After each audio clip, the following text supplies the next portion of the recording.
छत्तीसगढ़ विधानसभा के मानसून सत्र का पहला दिन हंगामे की भेंट चढ़ गया। प्रदेश में कानून व्यवस्था को लेकर कांग्रेस ने हंगामा किया। उधर विपक्ष ने बलौदाबाजार हिंसा को शायद सरकार की विफलता बताते हुए सदन स्थगन का प्रस्ताव लाया। साथ ही मुख्यमंत्री के इस्तीफे की भी मांग की गई।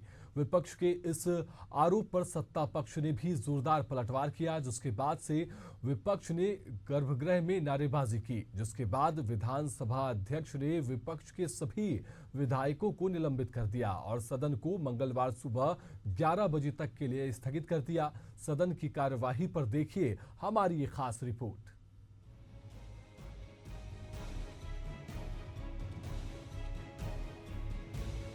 छत्तीसगढ़ विधानसभा में मानसून सत्र का पहला ही दिन हंगामेदार रहा। पक्ष विपक्ष के बीच जमकर नोकझोंक हुई। सत्र की शुरुआत दिवंगतों को श्रद्धांजलि से हुई। प्रश्नकाल में प्रदेश के ज्वलंत मुद्दों पर सवाल पूछे गए।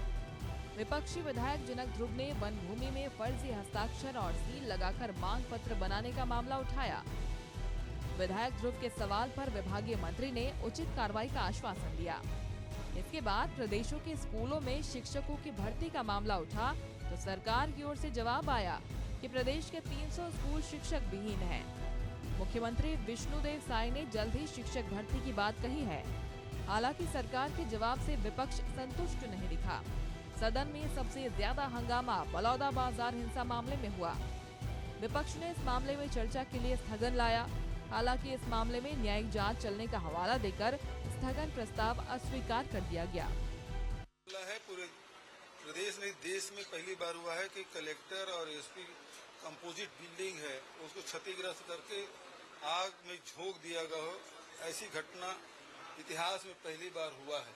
और ये यदि सतनामी समाज की बात ये लोग स्वीकार कर लेते, जो जोड़ा जय खान को जो क्षति पहुंचाया गया अमर गुफा में, यदि उनकी बात मान ली जाती, वो सीबीआई जांच की मांग ही कर रहे थे, यदि वो मांग कर लेते तो बात समाप्त हो जाती। इतनी बड़ी घटना नहीं होती है। इसके लिए कोई जिम्मेदार है तो भारतीय जनता पार्टी की विष्णुदेव साय सरकार है।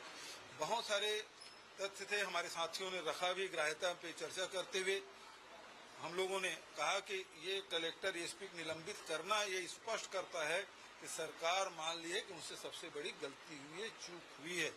ये विष्णुदेव साय सरकार के सुशासन पर एक काला धब्बा है। इस बात को उन्होंने स्वीकार कर लिया है। अब ग्राह्य करके चर्चा सरकार करा ही नहीं रही है, भाग खड़ी हुई है। इससे ज्यादा दुर्भाग्यजनक क्या बात होगी। बलौदाबाजार का ग्रहण नहीं करना एक षड्यंत्र का हिस्सा है, जिसमें छत्तीसगढ़ को पुनः बांटने की तैयारी हो रही है। सतनामी समाज एक ऐसा धर्म को लेके चल रहा है जिसमें सभी धर्म और जाति के लोग हैं। सतनामी समाज में सभी जात के लोग हैं और 1786 से जो एक प्रयास चल रहा है हमारे गरीब लोगों को एक साथ रखने की सद्भावना के साथ, उसे नष्ट करने की एक षड्यंत्र यहाँ जारी हो रहा है। यहाँ समाज से समाज को ही लड़ाने की कोशिश हो रही है।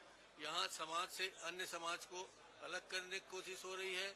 यहाँ जानबूझ के कांग्रेस और भाजपा कह के कोई ऐसा दल है, कोई ऐसा व्यक्ति है जो ऐसा जानबूझ के किया जा रहा है।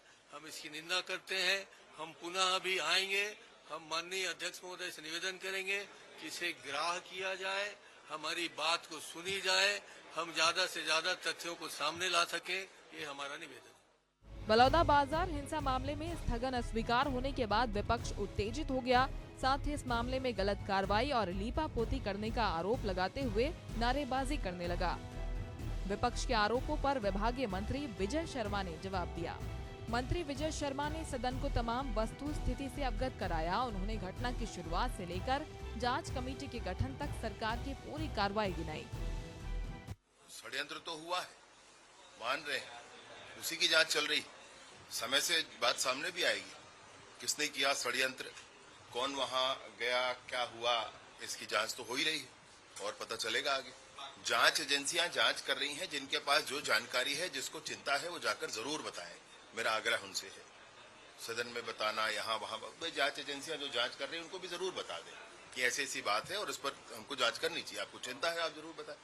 बहुत सारे लोगों ने फीडबैक दिए, सबको देना चाहिए। इसके लिए माननीय मुख्यमंत्री जी के निर्देशन में एक सामाजिक लोगों का एक पक्ष भी, एक समिति भी बनाई गई। उस समिति ने लोगों से मुलाकात की है, कुछ जानकारियां इकट्ठा की हैं और उसको मुख्यमंत्री जी को सौंपा भी है। उस पर ये देख रहे हैं कि कुछ संख्या आई है ऐसी। उनका ये कहना है कि थे जरूर, इन्वॉल्वमेंट नहीं था, उसका तथ्य जांच करके और उनको ठीक किया जाएगा। चर्चा करने का समय ही नहीं। इस बात पर तो सर्व न्यायिक आयोग जांच कर रहा है, तो स्थगन प्रस्ताव पर चर्चा हो सकती है कि नहीं हो सकती? ऐसा नहीं हो सकता है, स्पष्ट प्रावधान है।